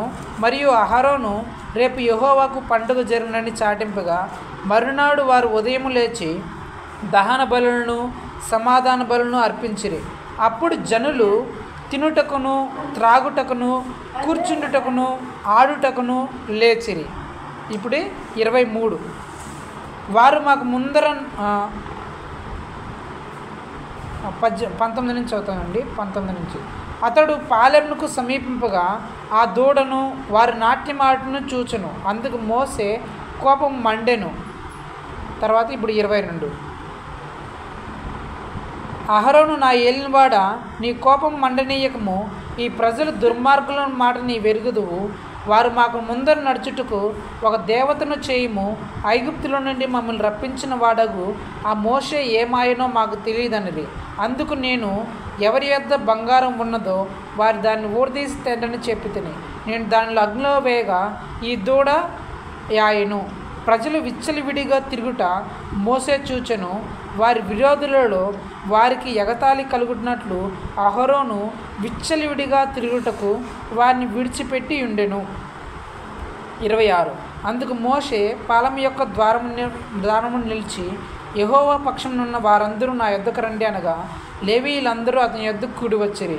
అతడు వారిని చూచి, మీలో ప్రతివాడును తన కత్తిని తన నడుమును కట్టుకొని పాలెములో ద్వారం నుండి ద్వారమునకు వెళ్ళుచు, ప్రతివాడు తన సహోదరుని, ప్రతివాడు తన చెలికాని, ప్రతివాడు తన పొరుగువానిని చంపవలనని ఇజ్రాయేలు దేవుడైన యెహోవా సెలవిచ్చున్నాడని లేవీయులు ఈ మోషే మాటను చెప్పగా ఆ దినమున ప్రజలలో ఇంచుమించు 3000 మంది చచ్చిపోయేది. ఇక్కడ జరిగిన సంభవం ఏంటంటే విగ్రహారాధన జరుగుతుంది. ఒక దూడను చేసుకొని, ఒక విగ్రహాన్ని చేసుకొని, దేవుని ప్రజలు ఒక విగ్రహాన్ని చేసుకొని దాన్ని ఊరేగిస్తా, దానికి బలులు అర్పిస్తా, దాని దగ్గర డాన్సులు వేస్తా, పాటలు పాడతా, తాగుతా, ఎగురుతా ఉన్నారంట. ఎవరు? దేవుని ప్రజలు. అక్కడ విగ్రహాన్ని ఊరేగిస్తూ తాగుతా, ఎగురుతా, డాన్సులు వేస్తా, హూహా అని ఎగురుతా, బలులు అర్పించుకున్నా అంటే దేవుని ప్రజలకు కూడా అక్కడ ఏం చేస్తున్నారు? తాగి ఎగిరి డాన్సులు వేస్తా, ఎగురుతా, విగ్రహాలు ఊరేగింపు పాల్గొని అలాంటి పనులు చేస్తున్నారు. ఎగ్జాంపుల్ చెప్పాలంటే మన ఊర్లో జరిగే తిరణాలు, మొలకల పౌర్ణమి, ఆ తిరణాలు ఈ తిరణాలు జరుగుతాయి కదా, అప్పుడు తాగి ఎగురుతారు కదా. మేము దేవతను పెట్టినాం, దేవుని పెట్టామని చెప్పేసి దాన్ని ఊరేగిస్తా అంటే మన వాళ్ళు పోయి టెంకాయలు కొట్టి, అవి కొట్టి, ఇవి కొట్టి, తాగి హోడు హూడని ఎగురుకుంటా, ఆడవాళ్ళు రికార్డ్ డ్యాన్స్ వేసుకుంటా, వాళ్ళ కప్పలాగే ఎగరు చూసుకుంటా, వాళ్ళు ఎగురుతాండి, వీళ్ళు కూడా ఎగురుతా, తాగేసి వాళ్ళ మీద పడతా, వాళ్ళని తిడతా, ఎగురుతా అంటారు కదా. సేమ్ అలాంటిదే జరుగుతుంది ఇక్కడ. ఎవరు? దేవుని ప్రజల మధ్యలో ఇలాంటిది జరుగుతుంది. వీళ్ళు కూడా అలాగే చేస్తున్నారు. అక్కడ విగ్రహాన్ని ఊరేగించుకుంటా, ఎగిరి, నాట్యం, అక్కడ రాయబడింది, త్రాగుచు, తినుగుచు, నాట్యం ఆడుచు విచ్చలవిడిగా తిరుగుతున్నారంట. వాళ్ళు ఇష్టం వచ్చినట్లు తిరుగుతున్నారంట. ఆ పండుగలు మీరు గుర్తు చేసుకుని ఎలా తిరుగుతున్నారు అనేది, తిరణాలు జరిగినప్పుడు మీరు ఎలా జరిగితే గుర్తు చేసుకుని అలాగా జరుగుతుంటే దేవుని సేవకుడు వచ్చి అది చూసి చాలా కోపం వచ్చేసిందంట. దేవుని సేవకుడు, హే యేసు ప్రభువుని నమ్ముకునే బిడ్డలు కదా, యేసు ప్రభువుని అనుసరించిన వాళ్ళు కదా, ఒకప్పుడు ఎన్ని కష్టాలు, ఎన్ని బాధలు, ఎన్ని రోగాలు, ఎన్ని ఇబ్బందుల్లో బతుకుతున్నారో అలాంటిది యేసు ప్రభు వీళ్ళని విడిపించి వీళ్ళని బయటకు తెస్తే వీళ్ళు ఇప్పుడు విగ్రహాలు ఊరేగించుకుంటా, విగ్రహాల దగ్గర ఎగురుతా, తాగి, ఆడవాళ్ళు మగవాళ్ళు తేడా ఎగురుకుంటా, వాళ్ళ మీద వీళ్ళు పడి, వీళ్ళ మీద వాళ్ళు పడి ఎగురుకుంటా, తోసుకుంటా, తిట్టుకుంటా, తాగి కింద పడి దొల్లుతా, ఎగురుతా, కేకలు పెడతా ఉన్నారు. అచ్చా ఎందుకు యేసు ప్రభు వీళ్ళని రక్షించింది, కాపాడిందని చెప్పేసి అక్కడ యేసు ప్రభుని నమ్ముకున్న వాళ్ళని పిలిచి, రే యేసు ప్రభు ప్రక్షాళన ఎవరెవరైతే ఉంటారో వాళ్ళందరూ రండ్రా, యేసు ప్రభు సైడ్ ఉండే వాళ్ళందరూ మీరు రండ్రా అని చెప్తే లేవీలు అనేవాళ్ళు వచ్చినారు. ఆ లేవీలను చూసి, మీరు యేసు ప్రభు సైడ్ ఉన్నవాళ్ళు కదా, పోయి మీ సహోదరులు ఇదిగో విగ్రహం చేసి ఇక్కడ ఎగురుతున్న వాళ్ళని, తాగి ఎగురుతూ ఈ విగ్రహంలో పాల్గొన్న, ఈ జాతరలో, ఈ పండుగలో పాల్గొన్న ప్రతి ఒక్కరిని చంపేయండి. ఆ లేవీలు వాళ్ళందరినీ చంపేస్తున్నారంట. ఆ రోజే 3000 మంది చచ్చిపోయారంట. ఆ చచ్చిపోయిన వాళ్ళు ఎవరంటే వీళ్ళకి అన్నలు, తమ్ముళ్ళు, సహోదరులు, బంధువులు, అక్కలు, తమ్ముళ్ళు అయ్యేవాళ్ళు. అంటే అన్యులు చేసే పనులలో ఇది గుంపుగానే కదా చేసేది ఈ కార్యము. ఆ విగ్రహారాధన, ఆ పండుగ అనేది గుంపుగానే కదా చేస్తారు. ఈ గుంపుగా చేసి ఈ పనుల్లో ఈ దేవుణ్ణి నమ్ముకున్న ప్రజలు కూడా అలాగే చేస్తున్నారు. అలాగే పాల్గొని, అలాగే ఎగురుతా, అలాగే డ్యాన్సులు వేస్తా, అలాగే కేకలు పెడతా, అలాగే తాగుతా, అలాగే తిరుగుతా, ఆ విగ్రహారాధనకు సంబంధించిన దాంట్లో ఎప్పుడైతే వీళ్ళు కూడా ఆ విగ్రహారాధన అసహించుకుని, అరే ఇది విగ్రహారాధన మనం చేయకూడదు, మన దేవుడు రోషం గల దేవుడు, ఇలాంటి పనులు మనం చేయకూడదు అని ఆ విగ్రహారాధన నుంచి తొలగింపు పక్కకు వచ్చేయకుండా ఆ విగ్రహారాధన కార్యక్రమంలో వీళ్ళు కూడా పోయి పాల్పొందారు. ఎప్పుడైతే పాల్పొందారో దేవుని కోపము వాళ్ళ మీదకి వచ్చింది. ఎప్పుడైతే దేవుని కోపం వచ్చిందో వాళ్ళ బంధువులే, వాళ్ళ అన్నదమ్ములే, వాళ్ళ తోబుట్టువులే, వాళ్ళు సొంతంగా పుట్టిన వాళ్ళే వీళ్ళని చంపేస్తున్నారు. అంటే అన్యజనులు చేసే పనుల్లోనికి నువ్వు కానీ పాలు భాగస్తులు అయ్యావంటే, అన్ని జనులు చేసే అలాంటి పనుల్లో ఆ విగ్రహారాధన సంబంధించిన ఆ పూజల్లో, ఆ కార్యక్రమాల్లో కావచ్చు, లేకపోతే వాళ్ళు మాట్లాడుకునే ఆ మందు గురించి, ఆ మందు త్రాగుబోతనం వాళ్ళు తాగుతుంటారు కదా వాటిలో కావచ్చు, లేదంటే అన్యాయం చేసే వ్యక్తులతో కావచ్చు, లేకపోతే గొడవలు పుట్టించే వ్యక్తులతో కావచ్చు, లేకపోతే రకరకాల కీడులు కల్పించే వ్యక్తులతో కావచ్చు, వాళ్ళు గుంపుగా ఉన్నప్పుడు మీరు కూడా, మనం కూడా ఆ గుంపుతో కానీ కలిసామంటే దేవుని కోపం మన మీదకి వస్తుంది. దేవుని కోపం మన మీదకి వచ్చిందనుకుంటే మన బంధువులే, మన తోడబుట్టిన వాళ్ళే, మన ఇరుగు పొరుగు వాళ్ళే, మన చుట్టుపక్కల వాళ్ళే మనకు శత్రువుగా మారిపోయి మనల్ని నశింపజేస్తారు. ఎంతగా నశింపజేస్తారంటే మనం వాళ్ళ చేతుల్లోనే చంపబడేంతగా, వాడి చేతిలో అంతే బాధపడేలాగా, వాళ్ళ వల్లనే మనం కన్నీళ్ళు తెప్పించేలాగా, వాళ్ళ చేతనే మనం ఇబ్బంది పడేలాగా, వాళ్ళ చేతనే మనం నశించిపోయేంత ఆ పరిస్థితిలోకి మనం వెళ్ళిపోతాం. మొట్టమొదటిగా అంటే ఈ గుంపుగా, అన్నిలు గుంపుగా చేసుకుంటున్న దేని జోలికి మనం వెళ్ళకూడదు. రెండోది ఏంటంటే, రెండోది కూడా చూసేసి మనం ముగించేద్దాం. ఎందుకంటే అవి రెండు చెప్పినాను, ఈ రెండు చెప్పేసి ముగించేద్దాం. అదే ఆదికాండము 13వ అధ్యాయం నేను చదువుతా చూడండి. అబ్రహాము తనకు కలిగిన సమస్తమును తన భార్యను తనతో కూడా ఉన్న లోతును వెంట పెట్టుకొని ఐగుప్తులో నుండి నెబకుకు వెళ్ళాను. ఇప్పుడు 7:8 అప్పుడు అబ్రహాము పశువుల కాపరులకు లోతు పశువుల కాపరులకు కలహం పుట్టెను. 8 కాబట్టి అబ్రహాము మనం బంధువులు గనుక నాకును నీకును నా పశువుల కాపరులకు నీక పశువుల కాపరులకు కలహం ఉండకూడదు. ఈ దేశమంతయు నీ ఎదుట ఉన్నది కదా, దయచేసి నన్ను విడిచి వేరుగా నుండుము. నువ్వు ఎడమ తట్టుకు వెళ్ళిన ఎడలా నేను కుడి తట్టుకు, నువ్వు కుడి తట్టుకు వెళ్ళిన ఎడలా నేను ఎడమ తట్టుకు వెళ్ళిదనని లోతుతో చెప్పగా, లోతు కన్నులెత్తి యోర్దాను ప్రాంతం అంతటినీ చూచెను. యెహోవా సొదొమ గొమొర్రా అనే పట్టణములను నాశనం చేయకమునపు సోయరు వచ్చే వరకు అదంతయు యెహోవా తోట వలె ఐగుప్తు దేశం వలె నీళ్లు పారు దేశమైండును. కాబట్టి లోతు తనకు యోర్దాను ప్రాంతం అంతటిని ఏర్పరచుకొని తూర్పుగా ప్రయాణము చేసెను. ఇప్పుడు 19 ఆ కాలమందు 2 దేవదూతలు సొదొమ చేరినప్పటికీ లోతు సొదొమ గవని యొద్ద కూర్చొని ఉండెను. 13 మేము ఈ చోటును నాశనం చేయవచ్చితిమి, వారిని గూర్చిన మొర యెహోవా సన్నిధిలో గొప్పదాయదు గనుక దాన్ని నాశనం చేయుటకు యెహోవా మమ్మల్ని పంపినని చెప్పగా. ఇక్కడ జరిగిన సమయం ఏంటంటే అబ్రహాము లోతు అనే 2 వ్యక్తులు ఉన్నారు. అబ్రహాము లోతు ఎవరంటే లోతు అబ్రహాము యొక్క తమ్ముడు కొడుకు. అంటే లోతుకు అబ్రహాము పెద్దనాన్న అవుతాడు. వీళ్ళిద్దరూ ఒకే దగ్గర నివసించేవాళ్ళు. అబ్రహాము లోతు ఒకే దగ్గర నివసించేవారు. అయితే అబ్రహాము సంపాదించిన ఆస్తి మొత్తము ఇతను నా సహోదరు కొడుకు, నాతో పాటు వచ్చేసినాడు, నాకు కూడా కొడుకు లాంటి వాడే, నాకు కొడుకులు లేరు కాబట్టి నా ఆస్తి ఇతనికి భాగం ఇవ్వాలని చెప్పేసి అబ్రహాము సంపాదించిన ఆస్తి మొత్తంలో లోతుకు కూడా ఇచ్చాడు. లోతుకి ఇస్తే అబ్రహాము ఆస్తిని తీసుకున్న లోతు ఆ ఆస్తి ద్వారా గొప్పవాడైనాడు. ఆస్తిని తీసుకుని గొప్పవాడు అయిన తర్వాత వీళ్ళకి గొర్రెల మందులు పశువుల మందులు ఎక్కువ ఉన్నాయి. అప్పుడు కొన్ని 50,000 1,00,000 ఇట్లా ఉండేవి వాళ్ళకి గొర్రెల మందులు. గొర్రెలు ఒక 50,000 1,00,000 ఉండేటివి. పశువులు ఆవులు అయితే ఒక 500 1000 అట్లా ఉండేటివి. ఈయనకు ఒక 1000 ఈయనకు ఒక 1000 ఉందనుకుందాం. గొర్రెలు ఈయనకు ఒక 10,000 ఈయనకు ఒక 10,000 ఉందనుకుందాం. ఇప్పుడు ఏమైందంటే ఈ గొర్రెలు మేపడానికి ఇతనికి పని మనుషులు ఉన్నారు, అబ్రహాంకి పని మనుషులు ఉన్నారు. ఈ గొర్రెలు మేపేటప్పుడు వీళ్ళిద్దరు కలిసి బ్రతుకునేటప్పుడు వీళ్ళిద్దరు గొడవ వచ్చింది.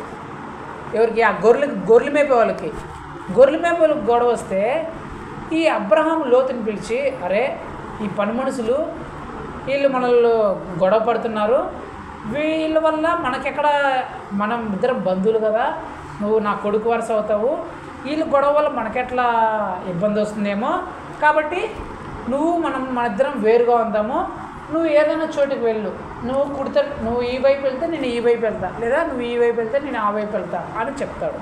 అప్పుడు ఈ లోతు ఏమనాలా, అయ్యా అట్లా కాదయ్యా, నువ్వు నాకు తండ్రి లాంటి వాడు, నువ్వే నాకు ఇవన్నీ ఇచ్చినావు, వాళ్ళు కదా గొడవ పడింది, వాళ్ళని నేను సర్ది చెప్తాను, వాళ్ళని ఏమనుకున్నా నేను చెప్తాలే అని చెప్పాల్సిన లోతు అలా చెప్పకుండా, సరే ఈయన చెప్పగానే వెంటనే, సరే నేను ఇదిగో ఈ పట్టణం, నాకు సొదొమ గొమొర్రా పట్టణం బాగా నచ్చింది, ఈ సొదొమ గొమొర్రా పట్టణానికి నేను వెళ్ళిపోతాను అని లోతు చెప్తాడు. ఆ సొదొమ గొమొర్రా పట్టణం పరిస్థితి ఏంటంటే అక్కడ ఉండే అందరూ అన్యులు, వాళ్ళు చేసే పనులు ఇలాంటి పనులు కాదు, విగ్రహారాధన, వ్యభిచారము, మోహము, కామము, అన్ని నీచమైన పనులు ఎక్కడ జరుగుతాయంటే ఈ సొదొమ గొమొర్రా అనే పట్టణంలో జరుగుతాయి. ఆ సొదొమ గొమొర్రా పట్టణాన్ని దేవుడు చూసి వాళ్ళు చేసే పనులు, అసహ్యమైన పనులు చూసి ఆ పట్టణాన్ని నాశనం చేసేయాలనుకుంటాడు యేసు ప్రభు. ఈ లోతు ఏమనుకుంటాడు, ఆ పట్టణానికి పోవాలనుకుంటాడు. అన్యులు నీచమైన పనులు చేస్తూ అబ్బాయిలు అమ్మాయిలను తేడా తెలియకుండా నీచమైన కార్యం తెగిస్తున్న ఆ పట్టణంలోకి ఈ లోతు పోవాలనుకుంటాడు. అసలు ఆ పట్టణానికి చూస్తేనే అసహించుకునేలాంటి పట్టణం అది. అలాంటి పట్టణంలో ఈ లోతు పోవాలనుకుంటాడు. అబ్రహామును విడిచిపెట్టేసి ఆ పట్టణానికి వెళ్ళిపోతాడు. ఆ పట్టణానికి వెళ్ళిపోయిన తర్వాత లోతు పరిస్థితి ఏమవుతుందంటే, ఆ పట్టణం యేసు ప్రభు కోపం పడి ఆకాశం నుంచి అగ్ని గంధకాలని ఆ పట్టణం మీద కుమ్మరిస్తాడు.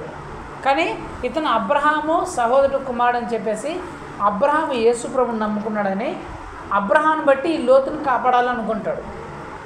లోతుని కాపాడాలనుకుంటే దేవదూతలను పంపించి మీరు రండి, అబ్రహాన్ని బట్టి నిన్ను కాపాడాలనుకుంటున్నాడు, ఈ పట్టణాలని సొదొమ గొమొర్రా పట్టణాలు చాలా నీచమైన కార్యం వీళ్ళు చేస్తున్నారు కాబట్టి అన్యులు ఈ పట్టణాలందరూ దేవుడు పైనుంచి అగ్ని గంధకాల పిడుగులు అంటాం కదా, ఆ పిడుగులు అన్నీ ఒకేసారి పడిపోతే ఎట్లా ఉంటుంది అట్లా అన్నమాట. ఇట్లా అగ్ని గంధకాలు కురిపించి ఈ పట్టణాన్ని నాశనం చేయాలనుకుంటున్నాడు. మీరు బయటకు వచ్చేయంటే ఈ లోతు రాడు, లేట్ చేస్తాడు. నేను ఈ పట్టణాన్ని విడిచిపెట్టినానని లేట్ చేస్తుంటే ఈ దేవదూతల పట్టి లాక్కొని వచ్చేస్తారు బయటికి, ఆ పట్టణం బయటికి లాక్కొని వస్తే వెంటనే ఆకాశం నుంచి అగ్ని గంధకాలు పెట్టి కురిపించి ఆ పట్టణాన్ని నాశనం చేస్తాడు. నాశనం చేస్తూ యేసు ప్రభు ఈ లోతుకి ఏం చెప్తానంటే, నువ్వు వెళుతూ మీరు ఎవరికని ఈ పట్టణాన్ని వెనుకకు తిరిగి చూడొద్దండి అని చెప్తాడు. ఈ తనకు 2 కుమార్తెల్ని తన భార్య ఇతడు పోతూ ఉంటే ఈ భార్య వెనుక తిరిగి చూస్తుంది. ఎప్పుడైతే వెనుక తిరిగి చూస్తుందో అక్కడికక్కడే ఆమె ఉప్పు స్తంభం అయిపోతుంది, అక్కడికక్కడే చచ్చిపోయి ఉప్పు స్తంభంగా మారిపోతుంది. సరే, ఉప్పు స్తంభంగా మారిపోయింది. ఆమె వీళ్ళు వెనుక చూడకుండా అట్లే తన కూతుర్ని ఇతను మా తండ్రి 2 కూతుర్లు వెళ్ళిపోతారు. అక్కడ ఒక చిన్న సోయర్ అనే ఊరుంటే ఆ ఊరికి పోయి అక్కడ ఒక గుహ లాంటిదంటే ఆ గుహలోకి పోతారు. ఇక్కడ ఆ కూతుర్లు ఏం చేస్తారు, అరే ఆ పట్టణం అంతా కాలిపోయింది, మనుషులందరూ చచ్చిపోయినారు, ఇప్పుడు మనకు పిల్లలు కనడానికి మనం పెళ్లి చేసుకొని పిల్లలు కందామంటే ఇక మనకు భర్తలు మగవారే అనేది లేరు, ఆ పట్టణం అంతా కాలిపోయింది, ఇప్పుడు ఏం చేద్దాము, మనకు ఉండేది ఒక నాన్న ఒకడే కాబట్టి ఈ నాన్నకి మందు తాపిచ్చేసి ఈ నాన్నతోనే మనం పిల్లలకు అందామని చెప్పేసి వీళ్ళిద్దరూ అక్కా చెల్లెలు ప్లాన్ చేసుకొని మొదటి రోజు ఫుల్గా వాళ్ళ నాన్నకు మందు తాపిచ్చేసి మొదటి రోజు అక్క పోయి నాన్నతో పడుకొని పొద్దున్నే లేచి వచ్చేస్తుంది. వీడు మధ్యలో ఏం చేస్తున్నాడో వీడికి తెలియదు లోతుకి. 2వ రోజు కూడా ఫుల్గా తప్పించేసి ఈ 2వ రోజు చెల్లిపోయి వాళ్ళ నాన్నతో పడుకొని వచ్చేస్తుంది. ఈ 2 కుమార్తెలు గర్భవతులు అవుతారు. ఎవరి వల్ల గర్భవతులు అవుతాయి? తండ్రి వల్ల గర్భవతులు అవుతారు. ప్రపంచంలో చాలా నీచమైన కార్యం, తండ్రి వలన గర్భవతులైన ఆ స్త్రీలు ఆ యవనస్తులకు ఆ కూతురికి 2 పుట్టిన కుమారులు పుడతారు. అమ్మోనీయులు మోయాబీలు అంటారు. వాళ్ళు అంటే బైబిల్లో వ్యభిచారులు అని పిలువబడిన వాళ్ళే. అంటే ఇక్కడ జరిగిన సమయం నేను ఏం చెప్పాలనుకుంటున్నా అంటే, ఈ లోతు అనే వ్యక్తి సమరయులు అన్యులు ఆ గుంపుగా ఉన్న ఆ పట్టణంలోనికి పోవాలనుకున్నాడు. పోయిన తర్వాత అతను బతికేమైంది, అతనికి ఉన్న పట్టణం కాలిపోయింది, కుటుంబం ఉన్న రక్షింపబడిందంటే తన భార్య అక్కడికక్కడికే చచ్చిపోయింది. సరే, భార్య అంటే చచ్చిపోయింది, కూతుర్లను కాపాడుకుందామని అనుకుంటే కూతుర్లే తెగించి తన తండ్రిని తాగుబోతు చేసినారు. తండ్రి తాగుబోతైనాడు, కూతుర్లు 2 తండ్రి వల్లనే గర్భవతులైనాడు. దాన్ని తలుచుకుంటేనే అసలు తలుచుకోగలమా? తండ్రి వల్ల కూతురు గర్భవతి అనే విషయం తలుచుకోగలమా మనము? అంత నీచమైన కార్యము. గర్భవతులైనారు, పిల్లల కంటే ఆ పిల్లలందరూ వ్యభిచారులుగా మార్చబడ్డారు. ఆ బైబిల్లో రాయబడిన అందరిలో వ్యభిచారులు ఎవరంటే మోయాబీలు, అమ్మోనీయులు వీళ్ళే. అంటే చూడండి, ఆ అన్యజనుల ఆ సమరయుల పట్టణం అంటే ఆ అన్యజనులు గుంపుగా ఉన్న చోటుకి ఈ యేసుక్రీస్తుని నమ్ముకొని వెళ్ళిన వాళ్ళ బ్రతుకు ఎట్లా నీచంగా మారిపోయినాయి. అక్కడేమో అన్యులు గుంపుగా కూడి అక్కడ విగ్రహారాధన చేస్తే ఆ కార్యక్రమంలో వీళ్ళు కూడా పాల్గొన్న దానికి అక్కడక్కడే వాళ్ళ అన్నల దగ్గరే తమ్ముల దగ్గరే చంపబడ్డారు. ఇక్కడేమో లోతు స్టోరీలోకి వస్తే ఆ అన్యులు చెడు పనుల చేత చెడు కార్యక్రమాల చేత ఉంటున్న ఆ అన్యుల మధ్యలోకి ఈ దేవుని నమ్ముకున్నవాడు పోవడం వల్ల తన కుటుంబాన్ని సర్వనాశనం చేస్తున్నాడు, తన కూతుర్ని వ్యభిచారులుగా చేస్తున్నాడు. నీచమైన కార్యం, అసలు కల్లో కూడా ఊహించుకోలేని కార్యము తన కూతురికి తన జీవితంలో జరిగింది. తన కూతురు పుట్టిన వాళ్ళందరూ వ్యభిచారులుగా తీర్చబడ్డారు. కారణం ఏంటి? ఆ సమరయుల పట్టణం అంటే అన్యులు గుంపుగా ఉన్న చోటుకి ప్రవేశించడం వల్ల వీళ్ళ జీవితంలో జరిగింది కార్యములు ఇవి. చిట్ట చివరిగా మీరు ఎవరి దగ్గరికి వెళ్ళాలంట? నశించిన గొర్రెల దగ్గరికే వెళ్ళండి. అంటే చెడిపోతున్న, ఇలాంటి చెడు బ్రతుకులో బ్రతుకుతున్న వాళ్ళ దగ్గరికి మనం వెళ్ళి ఏం చేయాలంట? సువార్తను ప్రకటించాలి తప్ప వాళ్ళ పనుల్లో మనం పాలివారం కాకూడదు. వాళ్ళు చేసే పనుల్లో కానీ వాళ్ళు నడిచే మార్గంలో కానీ మనం వెళ్ళకుండా వాళ్ళకు మనం సువార్త ప్రకటించాలంతే. మీరు చెడిపోతున్నారు, మార్గంలోకి రండి, ఇది చెడు మార్గం అని సువార్త ప్రకటించి మనం వచ్చేయాలి తప్ప వాళ్ళ మార్గంలోనికి మనం ఎట్టి పరిస్థితులను ప్రవేశించకూడదు. 3 విషయాలు మీకు చెప్పాను. ఒకటి, అన్యుల దారిలో ప్రవేశిస్తే ఏం జరుగుతుందనేది సౌలు జీవితం నుంచి చూపించినాను, దీనా జీవితం నుంచి చూపించినాను. అలాంటి యవనస్తులు ఉన్నారు. యోసేపు కూడా ఛాన్స్ వచ్చింది. ఏంటి? ఒక అమ్మాయి, పోతీఫర్ భార్య, ఒక రాణి లాంటి ఒక అమ్మాయి, రా నాతో శయనించు, మన ఇద్దరం పాపం చేద్దాం అని చెప్తే ఇతను యవనస్తుడు, పెళ్ళి కానీ యవనస్తుడు, ఆమె కూడా ఒక రాణి, నాతో పాటు శయనించు అంటే అతనేం చెప్తాడు?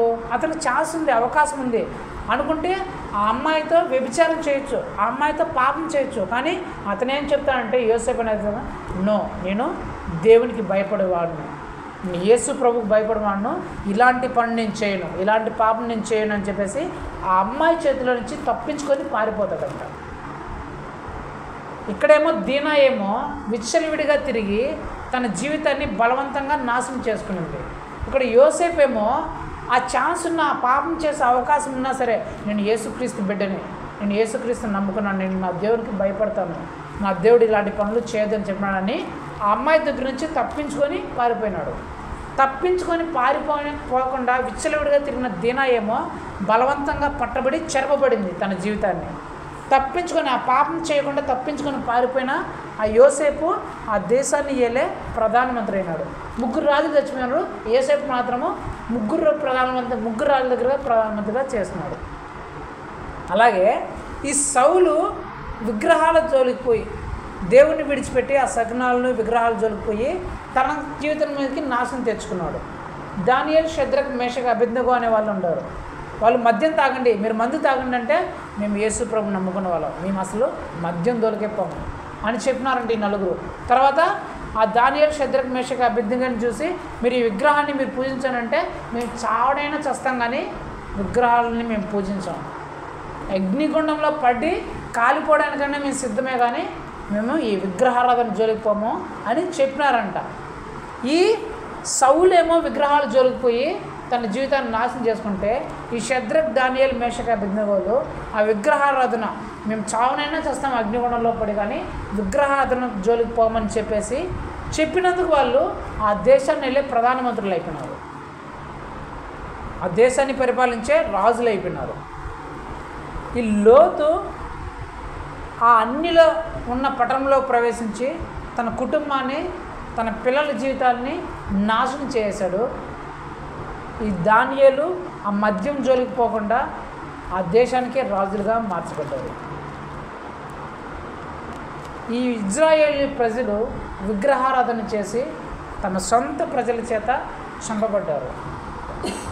కాబట్టి మనం కూడా అలాంటి అన్యుల మార్గంలోనికి ఎట్టి పరిస్థితుల్లోనే ప్రవేశించకూడదు. ఆ సమరయుల పట్టణం అంటే అన్యులు గుంపు కూడిన ఆ ప్లేసుల్లోనికి మనం అస్సలు ప్రవేశించకూడదు. ప్రవేశిస్తే మనకొచ్చే నష్టము, మన కుటుంబానికి వచ్చే నష్టము అంతా ఇంత కాదు, అది మన వ్యక్తిగత జీవితానికి చాలా చాలా నష్టాన్ని కలుగజేస్తుంది, మన కుటుంబానికి చాలా చాలా చాలా నష్టాన్ని కలుగజేస్తుంది. దీనా వ్యక్తిగత జీవితానికి, సౌలు వ్యక్తిగత జీవితానికి ఆ అన్ని జనుల దారులు నడవడం వల్ల చాలా నష్టం వచ్చింది. లోతు కుటుంబానికి, ఆ ఇజ్రాయేల్ కుటుంబానికి, ఆ సమరయుల ఆ అన్ని జనుల గుంపులతో వెళ్ళడం వల్ల చాలా చాలా చాలా భయంకరమైన నష్టానికి గురైంది. కాబట్టి మనం అలాగా ప్రవేశించకుండా మనం చెడిపోతున్న వారికి మాత్రం సువార్తను ప్రకటించే వారిగా ఉండాలి తప్ప వారి మార్గంలో మనం ప్రవేశించకుండా మనల్ని మనం కాపాడుకుంటూ, మన కుటుంబాలను కాపాడుకుంటూ, మన విశ్వాసాలను కాపాడుకుంటూ దేవుని రాజ్యంలో ముందుకు సాగాలని మనం ప్రార్థన చేస్తున్నాం. సరేనా? కళ్ళు మూసుకొని ప్రార్థన చేసుకుందాం. చేద్దామ్మా.